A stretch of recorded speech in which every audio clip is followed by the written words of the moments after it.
बोलो जयकारा बोल मेरे श्री गुरु महाराज की जय।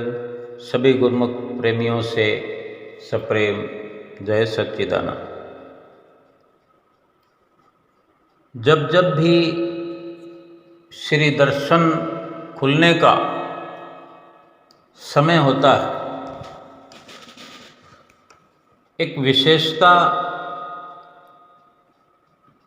कि श्री गुरु महाराज जी चाहे श्री आनंदपुर में विराजमान हो, श्री प्रयागधाम में विराजमान हो, जैसा कि अभी कुछ वर्षों से शाम को 5 बजे लगभग थोड़ा ऊपर नीचे हो जाता है, लेकिन एक जैसा समय कि 5 बजे श्री दर्शन हाल में दर्शन खुला करते हैं। जहाँ जहाँ भी गुरुमुख प्रेमी रहते हैं, हिंदुस्तान तो हिंदुस्तान, बाहर विदेशों में भी, पाकिस्तान में भी गुरुमुख प्रेमी श्री गुरु महाराज जी के जो गुरुमुख हैं, उपदेशी हैं, रहते हैं। हर किसी के जहन में, हर किसी के चित्त में ये समय भी छपा हुआ है कि इस वक़्त श्री दरबार में श्री दर्शन खुल रहे होंगे, दर्शन खुलने वाले होंगे, दर्शन समाप्त होने वाले होंगे, दर्शन समाप्त हो गए होंगे। दर्शन समाप्त होने के बाद तुरंत 5-7 मिनट के बाद श्री कार में विराजमान होकर श्री गुरु महाराज जी श्री प्रयाग धाम में अभी विराजमान हैं। श्री गुरु महाराज जी तो दर्शनों के बाद श्री कार में विराजमान होकर शिमला पार्क की ओर कृपा करते हैं, श्री शांति भवन की ओर कृपा करते हैं। श्री आनंदपुर में श्री गुरु महाराज जी विराजमान होते हैं, तभी इसी प्रकार का कार्यक्रम होता है। यानी गुरुमुख प्रेमियों के दिलों में श्री गुरु महाराज जी के जब जब भी दर्शनों का समय होता है, श्री आरती पूजा का समय होता है, सभी को ये लगभग याद रहता है। ये कितना एक भक्त और भगवान का आपसी प्रेम है, प्यार है। और जब गुरुमुख प्रेमी दरबार में पहुंचे हुए हों तो फिर कहना ही क्या है, फिर तो क्या रात और क्या दिन। ऐसे दिमाग में कूट कूट कर भर जाता है। बोलो जयकारा बोल मेरे श्री गुरु महाराज की जय। जय सच्चिदानंद, चरण वंदना, यही सब कुछ दिन भर चलता है। और सोते हुए बंद आँखों में भी यही ख्याल फिर दौड़ दौड़ कर मस्तक में उभरते रहते हैं, चक्कर लगाते रहते हैं। कोई स्वप्न भी आ जाता है तो श्री गुरु महाराज जी के दर्शन हो जाते हैं। गुरुमुख प्रेमी जब कमरों में बैठते हैं, चाहे भक्तानियों की तरफ हो, भक्तों की तरफ हो, देखो गुरु महाराज जी ने कितनी सुंदर व्यवस्था की है। भक्तानियों की अलग से व्यवस्था है, लेडीज साइड, और भक्तों की अलग व्यवस्था है। मिलने जुलने का जो समय निश्चित है, जगह निश्चित है। सामूहिक रूप से सभी गुरुमुख अपने अपने भक्तानियों से, बेटियों से, माताओं से, बहुओं से, जो भी मर्यादा के तहत मिलना जुलना हो जाता है, उसके बाद भक्त अपनी साइड में चले जाते हैं और भक्तानी अपनी साइड में चली जाती है। और कितनी सुंदर व्यवस्था श्री गुरु महाराज जी की हर प्रकार से की हुई हमारे लिए है। कितने भाग्यशाली हैं हम जो अभी यहाँ श्री गुरु महाराज जी के दर्शनों के लिए आए हुए हैं। उनके तो दिलो दिमाग से एक पल के लिए भी श्री गुरु महाराज जी का ध्यान हटता ही नहीं है। कितना जोर देकर तो याद करना पड़ता है कि आज तारीख कौन सी है, कितना जोर देना पड़ता है दिमाग पर जब पता लगा पाते हैं कि आज वार क्या है।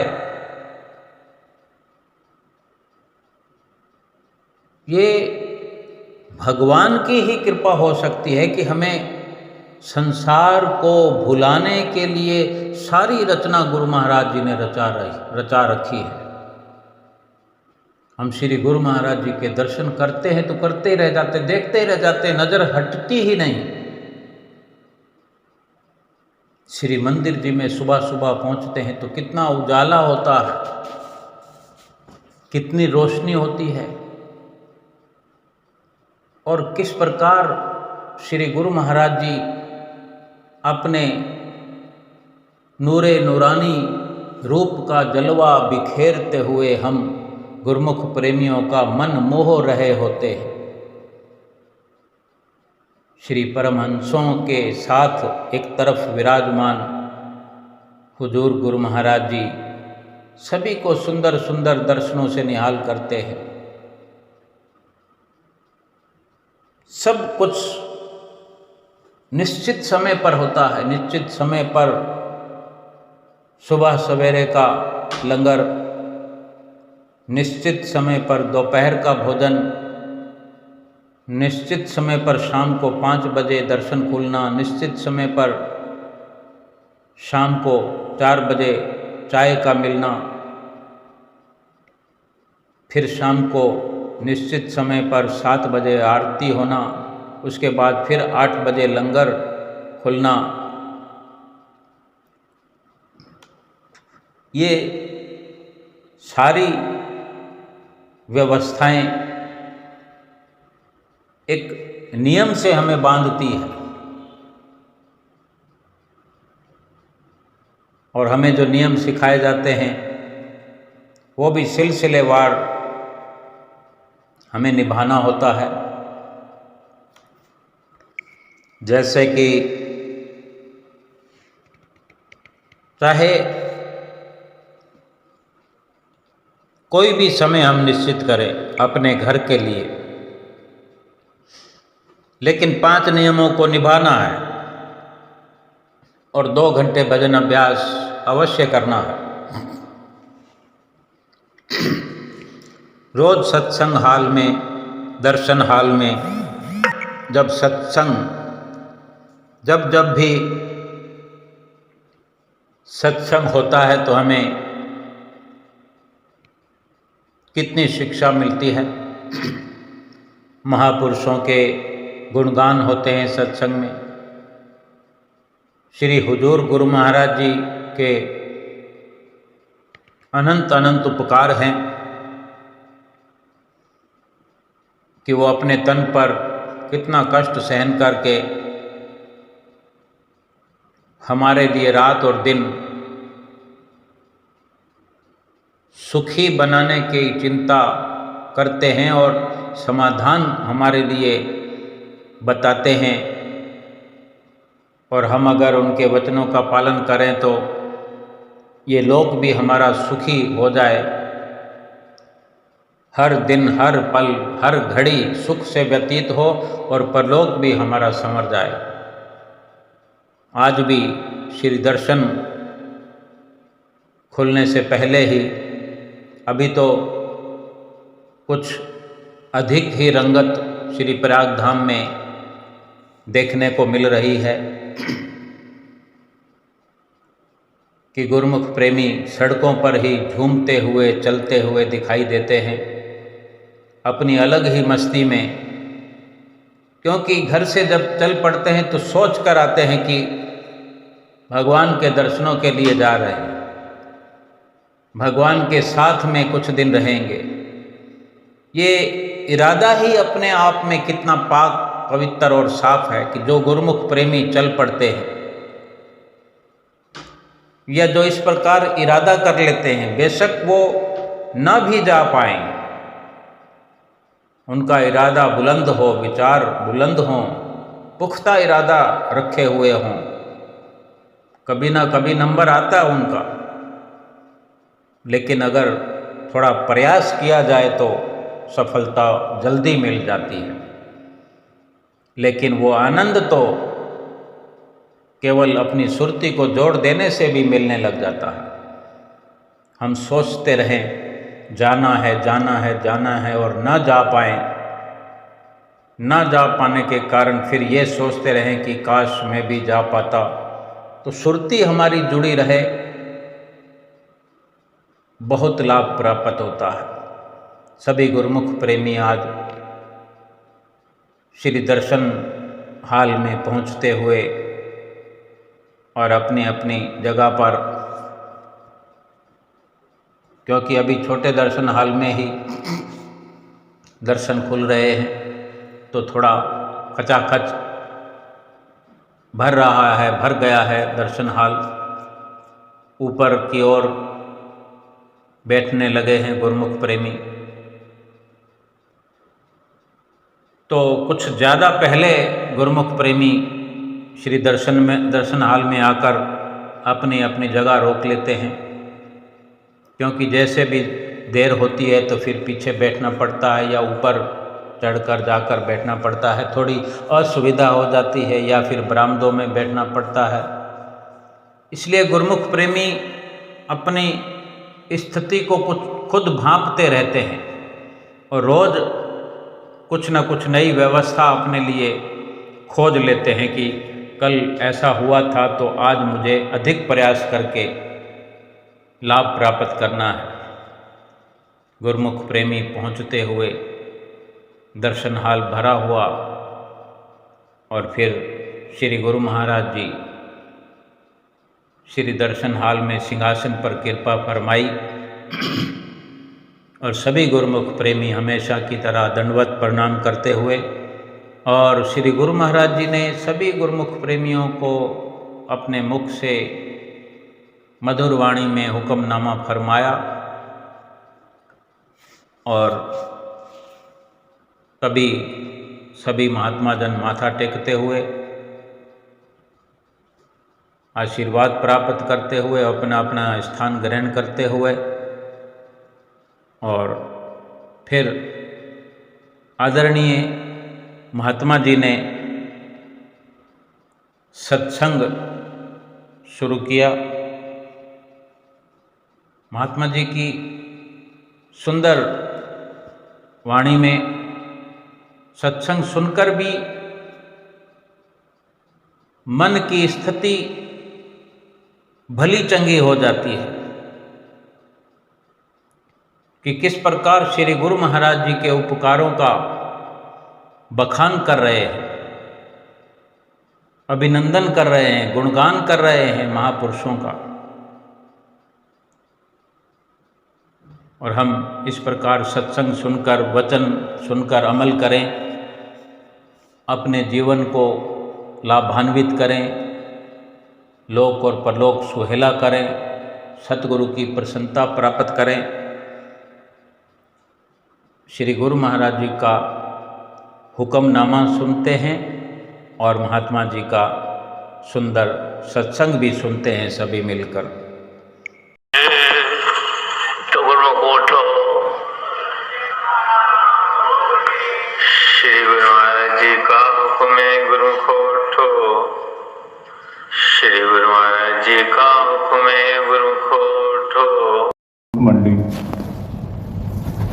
इसी प्रकार अपने मन व चित्त की समस्त वृत्तियों को एकाग्र करते हुए एवं अपना ध्यान सन्मुख सुंदर सिंहासन पर सुशोभित अपने परम इष्ट देव श्री हजूर श्री सतगुरुदाता दयाल जी महाराज जी का पावन दर्शन दीदार करते प्रेम सहित बोलिए जयकारा बोल मेरे श्री गुरु महाराज की।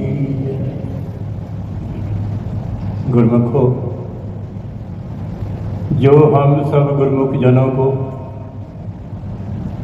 वक़्त के महापुरुषों की चरण शरण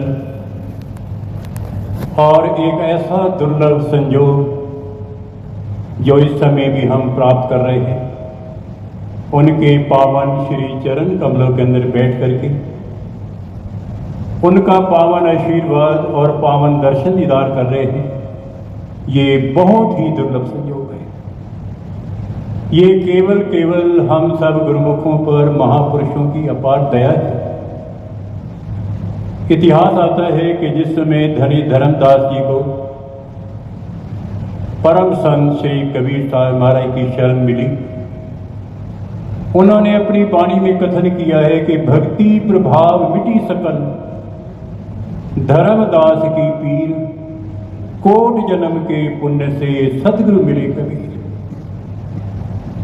धनी धर्मदास ने तो लिखा है कि जब ऐसा संयोग किसको मिलता है, एक जन्म के नहीं, कई जन्मों के नहीं, करोड़ों जन्मों के शुभ संस्कार जब फल देने को आते हैं, तब वक़्त के महापुरुषों की चरण शरण मिलती है। धर्मदास जी ने तो ये कर्मों के बारे में लिखा है, लेकिन असलियत तो ये है, ये हम जीवों पर हमारे कर्म है अच्छे या नहीं, ये हमें मालूम नहीं, लेकिन सत्पुरुषों की अपार दया है। महापुरुष अपने सेवकों के अवगुणों को नहीं देखते, उनके ऐबों को नहीं देखते, धुरधाम से जीवों के कल्याण के लिए अवतार धारण करते हैं। केवल जीवों को सुख देने के लिए, भक्ति का धन प्रदान करने के लिए। अगर महापुरुष हमारे अवगुणों को देखें, हमारे गुनाहों की तरफ ध्यान करें, तो हम उनके चरणों में बैठने के लायक नहीं हैं। भरत जी ने एक बार अपनी वाणी में लिखा है कि जो करणी चित में प्रभु मोरी, नहीं निस्तार कल्प शतकोरी। कि अगर मेरे प्रभु भगवान राम मेरी करने की तरफ ध्यान दें, तो 100 कल्प तक भी मेरा निस्तार नहीं हो सकता। लेकिन जो वक़्त के महापुरुष अपने सेवकों के अवगुणों को नहीं देखते, दिन रात एक करके अपने तन पर कष्ट सहन करके अपने मिशन में लगे रहते हैं कि जो गुरुमुख जन श्री दरबार में आए हैं, जिनको ऐसा दुर्लभ संयोग मिला है, उनकी झोली नाम और भक्ति के धन से भरते हैं, सच्ची खुशियों से उनको माला माल करते हैं, दिन रात ऐसा वो परिश्रम करते हैं। लेकिन कौन गुरुमुख है, कौन ऐसे सेवक हैं जो दरबार में रह करके, चाहे दरबार में रहते हैं चाहे घरों में रहते हैं, भक्ति के धन से माला माल हो जाएं। जो गुरुमुख, जो सेवक सतगुरु की आज्ञा का मनन करता है, क्योंकि सेवक का जो ये रिश्ता है सतगुरु के साथ केवल आज्ञा का है। जो भी गुरुमुख जन हर वक्त यही ख्याल रखता है कि सतगुरु की मेरे लिए आज्ञा क्या है, सतगुरु की मेरे लिए मौज क्या है, सतगुरु की मेरे लिए आदेश क्या है। लिखा है कि गुरुमुख गुरु चितवत रहे, जैसे मणि भुजंग एक पलक विसरे नहीं। ये गुरुमुख को, गुरुमुख का मतलब ही है जो गुरु को सन्मुख रखता है। तो वक़्त के महापुरुष इस धराधाम पर दुर्धाम को छोड़ करके हम गुरुमुखों को, सेवकों को भक्ति के धन से माला माल करने के लिए आए हैं, और दिन रात वो अपने कर कमलों से भक्ति का धन बांट रहे हैं, और वही उस धन को प्राप्त कर सकते हैं जिन्होंने सतगुरु की आज्ञा का श्रद्धा सहित मनन किया। कबीर साहब महाराज जी ने अपनी वाणी में लिखा है कि भक्ति गेंद चौगान की, चाहे कोई ले जाए, कहे कबीर कछु भेद नहीं, कहा रंग कहा। भक्ति के धन को ऐसा नहीं है कि कोई धनवान है, बादशाह है, वही को भक्ति को प्राप्त कर सकता है। तो मिसाल दी है कबीर साहब महाराज जी ने कि एक गेंद की जैसे चौगान होती है न, चौगान की जो गेंद होती है उसको हासिल करने के लिए जो भी मेहनत करेगा उसको वो धन को प्राप्त कर सकता है। लेकिन कई जीव ऐसा भी कहते हैं कि ठीक है, महापुरुषों ने हमें भक्ति के मार्ग पर चलाया तो है, लेकिन भक्ति मार्ग बहुत कठिन है। लिखा है कि भक्ति मार्ग अति कठिन है, ज्यों खांडे की धार, डिगमिग करे तो गिर पड़े निश्चल उतरे। भक्ति का मार्ग कितना कठिन है, ऐसा कदरदानों ने लिखा है कि जैसे खांडे की धार होती है। लेकिन फिर बाद में ये भी संतों की वाणी है कि भक्ति मार्ग अति सुगम है, तेरा चलन अबेड़ा, नाच न जाने बापरी कहीं आंगन टेढ़ा। संतों ने लिखा है कि भक्ति मार्ग तो बहुत आसान है। आसान कब है? जब ये वक्त के महापुरुषों की सेवक को शरण मिल जाती है। गुरु अमरदास जी तीसरी पातशाही महाराज जी जब दरबार में सेवा करते थे, इतिहास बतलाता है कि उन्होंने 2 शब्द पढ़े हुए थे। भा के 2 शब्द थे, एक भल्ला जी और एक भुल्ला जी। जो सतगुरु आज्ञा करते हैं उसको सत सत कर पाने। और सतगुरु अगर ये फरमाते हैं भाई तुमने ये गलती की है, कोई अपराध हो जाता है, गलती हो जाती है, भुल्ला जी, ऐ सतगुरु सच्चे पातशाह आप हमें बख्श दो, हम भुल्लनहार हैं। केवल इन्हीं 2 शब्दों के सहारे जो है उन्होंने भक्ति के धन को प्राप्त नहीं किया, बल्कि गुरु गद्दी के मालिक बने। तो केवल इस बात की जरूरत है, हम भी श्री सतगुरु दाता दयाल जी महाराज जी के पावन श्री चरण कमल में ये नहीं करते हैं कि सतगुरु जी सच्चे पातशाह आप भी हमें ऐसी शक्ति प्रदान करें कि हम आपकी आज्ञा और मौज के अंदर चलें, आपके आदेश के अनुसार चलें। और अगर हमसे कोई गलती हो जाती है तो हम केवल आप जी से क्षमा ही मांगे कि हम गुनाहगार हैं, आप बख्शनहार हो, आप हमें बख्श दीजिए। आज के दिन हम ये तो श्री गुरु महाराज के चरणों में विनय करते हैं और साथ में एक दूसरी विनय करते हैं। श्री परमहंस द्वैत मत के महान प्रवर्तक श्री 108 श्री परम दयाल महाराज जी के पावन श्री चरण कमल में विनय करते हैं कि हमारे श्री सतगुरु दाता दयाल जी हमेशा के लिए स्वस्थ रहे। मैं परसों की बात है तो कुछ दिन से मैं थोड़ा ऐसे ही महसूस कर रहा था भाई श्री गुरु महाराज की सेहत कोई ठीक नहीं है, भाई गुरु महाराज मुस्कुरा नहीं रहे। परसों की बात है, श्री सतगुरु दाता दयाल जी महाराज जी ने जैसे श्री आरती पूजा के पश्चात शिमला पार्क में कृपा फरमाते हैं, तो शिमला पार्क के अंदर जब श्री गुरु महाराज जी अपनी कुर्सी से उठने लगे तो जिस चीज़ की इच्छा मेरे दिल के अंदर थी, मैं कई दिन से सोच रहा था भाई श्री गुरु महाराज जी कभी मुस्कुरा ही नहीं, तो श्री गुरु महाराज जी थोड़ा सा मुस्कुराए। तो मैंने सोचा भाई ये श्री गुरु महाराज जी आज जो दुनिया की दौलत हमें प्रदान करते, तो हम केवल गुरु महाराज के चरणों में परम दयाल महाराज चाहिए विनय करते हैं कि हमारे श्री गुरु महाराज जी हमेशा हमेशा स्वस्थ रहे, उनकी वारिक सेहत हमेशा ठीक रहे और प्रसन्न मुद्रा में मुस्कुराते हुए हमें पावन श्री दर्शनों से निहाल करते रहे, जैसे कि हम इस समय भी पावन श्री दर्शन कर रहे हैं। और हमें यही एक गर्व है। संसार के अंदर कोई कहता है कि मेरे पास धन बहुत ज़्यादा है, कहता है मेरे पास भाई करोड़ों रुपया बैंकों में जमा है, और कोई ये कहता है कि भाई मैं बड़े ओहदे का मालिक हूँ, कोई ये कहता है कि मेरे पास दुनिया के सामान बहुत ज़्यादा है। लेकिन हमें कौन सा गर्व है कि हमारे सिर के ऊपर समर्थ गुरु का हाथ है,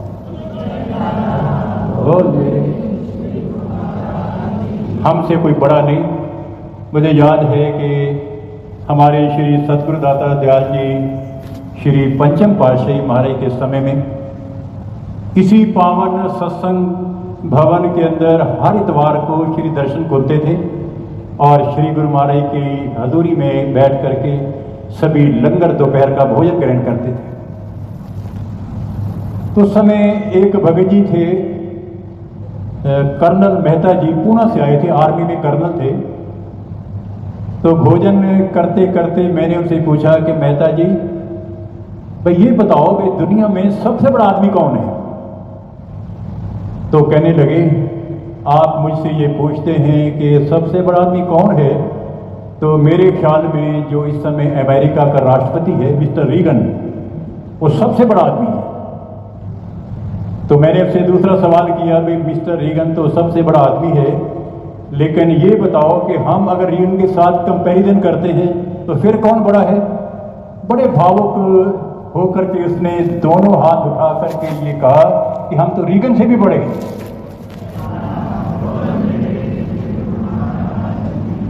मैंने कहा, भाई आप रीगन से कैसे बड़े हुए? आपको पता है कि रीगन जब खाना ग्रहण करता होगा तो कैसे टाट पट्टी के ऊपर बैठता होगा, कितना उसके पास साजो सामान होगा। तो ये बताओ भी हम रीगन से बड़े कैसे हैं? तो उसने एक ही जवाब दिया, श्री सतगुरुदेव महाराज जी, श्री पंचम पातशाही महाराज जी इसी तरह सिंहासन पर विराजमान थे। श्री गुरु महाराज को इशारा किया कि जो दुर्लभ संजोग हमें ये मिला है ये रीगन के पास भी नहीं है, हम इसलिए बड़े हैं। लेकिन ये सारी बातें ठीक हैं कि हमें श्री अनंतपुर दरबार भी मिला, सबसे त्रिलोकी से न्यारा दरबार, और वक़्त के महापुरुषों की चरण शरण भी मिली। ये महापुरुषों की हम अपार कृपा है, हम बड़े हैं, लेकिन साथ साथ हम सतगुरु की आज्ञा का हर वक्त पालन करें, हर वक्त इस बात पे काबू रहें कि जो सतगुरु हमारे लिए आज्ञा करते हैं इसमें हमारा कल्याण छिपा है। आज आप सुबह सत्संग के अंदर श्री परमहंस अद्वैत मंदिर के अंदर